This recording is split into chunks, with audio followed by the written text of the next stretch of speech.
손흥민의 이미지 값을 내라 라는 말이 오갔다는 건데요.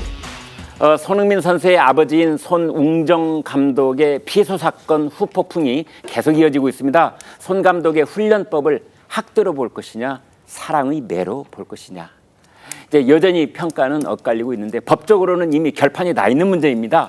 사랑의 매는 없습니다. 다시 한번 저희 확인해서 신통방통 말씀드리지만 사랑의 매는 우리 법이 허용치 않고 있습니다.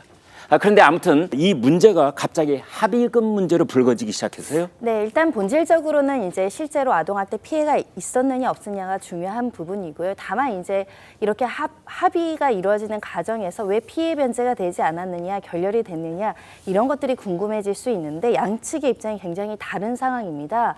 일단은 손 감독 측에서는 수억 원의 합의금을 요구했기 때문에 이게 결렬이 됐다라고 주장하고 있고 고소인 측에서는 5억 원, 수억 원으로 제시했던 것은 실제로 이것을 달라고 이야기한 것이 아니고 진지하고 구체적인 합의금 제한이 아니라 먼저 이런 합의를 제안했을 때는 이제 직접 와서 사과하고 진지하게 어떤 요청을 했어야 됨에도 불구하고 손 감독이 오지 않고 대리인을 통해서 이렇게 이야기하다 보니까 감정적으로 이렇게 이제 주장을 한 것뿐이다. 그리고 이 피해 부모에 대해서 수억 원을 받을 생각이 없었다라는 주장을 하고 있는데요.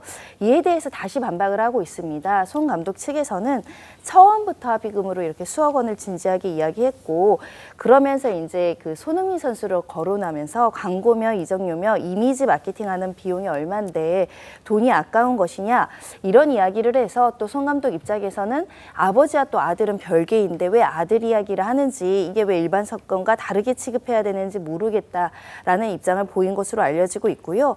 그래서 이제 합의금을 적정선을 이제 설정을 해서 한 3천만 원 정도를 제시하고 이야기를 하다가 결국은 입장이 차이, 금액이 차이로 이제 합의가 결렬됐다는 설명입니다. 네, 뭐 3천만 원 지금 말씀 주셨는데 보도에는 뭐 수억 원을 요구했다 이런 얘기도 있어요. 어떻게 되는 겁니까? 네, 그러니까 보도에는 이제 실제로 5억 원을 제시한 거는 팩트입니다. 네. 다만 제시한 이유가 진지하고 구체적으로 그것을 실제 받으려고 제안을 했느냐, 아니면 합의라는 여러 가지 이제 의사가 왔다 갔다 하면서 이제 화가 나서 5억 원을 그러니까 그 피해 아동의 부모 측에서 제시했다는 뜻이죠. 네, 그래서 분노의 표현으로 아니 이럴 거면 우린 합의 못해 할 거면 뭐 수억 원을 가져와 이런 취지로 얘기했을 뿐 실제로 5억 원을 받을 의사로 제시한 건 아니라는 게 또 고소인 측 입장입니다.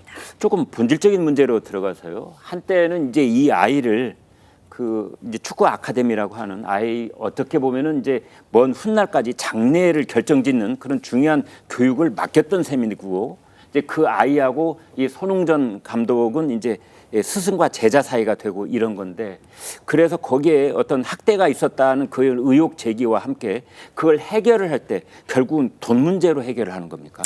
꼭 그렇지만은 않습니다. 하지만 네. 이렇게 아동학대나 피해를 주장하는 측에서는 이게 학대가 임을 명백히 인정하고 사과하고 진지한 태도를 보이는 걸 원하는 경우가 굉장히 많고요. 네. 다만 이제 합의금이라는 건 적정한 수준이 있을 수 있습니다. 물론 사회적 지위, 재산 상태, 피해 정도를 고려해서 합의금을 책정하지만 그러니까 말씀 중에요. 네. 이제 진정한 사과를 말로 하고 또 직접 뭐 대면으로도 하고 이제 그것은 그것대로 있고 그 진정성을 확인하기 위한 방법으로 돈을 내라. 이렇게 되는 건지요?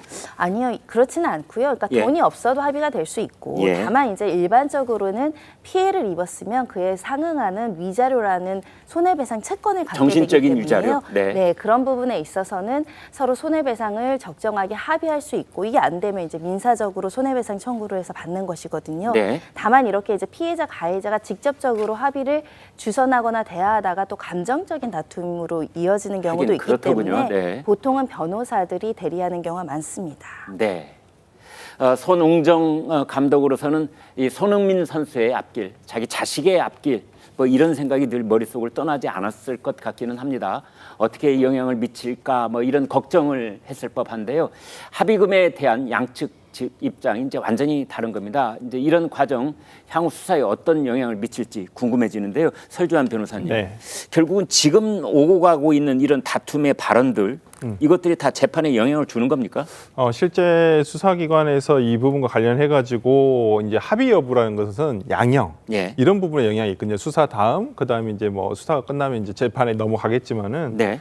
이런 부분에 있어서 뭐 재판에 넘어가지 않을 수도 있습니다. 그냥 검찰에서 구약식이라든지 약식 명령을 통해서 벌금형을 할 수도 있거든요. 네. 그러니까 어찌됐든 간에 합의 여부는 상당히 양형에 많은 영향을 끼치는 건 사실입니다. 그런 점에서 합의가 되지 않는다는 합의를 하지 않겠다라는 성감독, 그러니까 손흥정 감독 측의 입장이 기속이 된다고 한다면 아무래도 양형 부분에서는 조금 불이익을 받지 않을까라는 생각이 듭니다만은 방금 손 변호사님께서 잘 설명을 해주셨습니다만은 이게 당사자 간에 오히려 네. 합의를 얘기를 하고 진지한 사과라는 얘기를 했었으면 오히려 네. 이런 뉴스가 되지도 않았을 수도 있었다고 보는데 네. 이게 아무래도 대리인을 통해서 하다 보면 이게 감정적인 게 넘어가지 않기 때문에 이러한 뉴스가 되지 않았나라는 생각도 좀 듭니다. 네.